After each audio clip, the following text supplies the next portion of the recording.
என் அன்பு உறவுகளுக்கு என் அன்பு வணக்கம். நான் நலம், நீங்கள் நலமா? இன்னைக்கு ஒரு அருமையான கதை பற்றி பார்க்க போகிறோம்.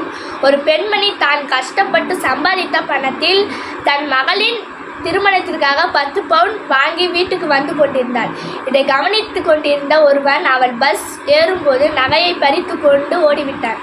அவள் அலறி அடித்ததுதான் மிச்சம். அவள் நேராக சமயபுரம் சென்றாள்.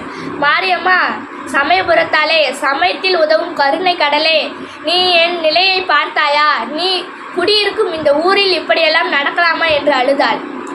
தன் நகை திருடியவனுக்கு தீரா நோய் வரட்டும், அதை அணிந்த அவன் வீட்டு பெண்ணின் கழுத்து வீங்கட்டும் என்று வைத்தறிச்சலில் சாபமும் கொடுத்தாள். பல வெள்ளிக்கிழமைகள் கோவிலுக்கு வந்து அம்மாளை வேண்டினாள். 1 ஆண்டு சென்று விட்டது. மகளின் திருமணமும் நின்றுவிட்டது. ஒரு வெள்ளிக்கிழமை அவள் கோவிலுக்கு சென்றபோது ஒரு பெண்ணுக்கு கழுத்து வீங்கியும் அவன் கணவனுக்கு உடம்பெல்லாம் புண்ணுமாக வந்தனர்.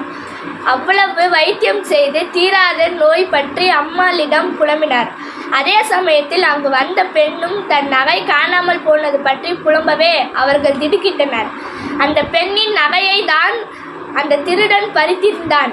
திருடிய பணக்காரனாகிவிட்ட அவன் உண்மையை உணர்ந்தான். அந்த பெண்ணின் காலில் விழுந்து மன்னிப்பு கேட்டான்.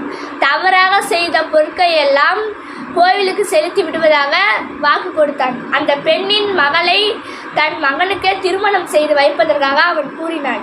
தன் மகன் மிகப்பெரிய தொழிற்சாலை அதிபர் என்றும் நியாயமாக தொழில் செய்பவன் என்றும் எடுத்துரைத்தான். அந்த பெண்ணின் மகள் தொழிலதிபருக்கு வாழ்க்கைப்பட்டாள்.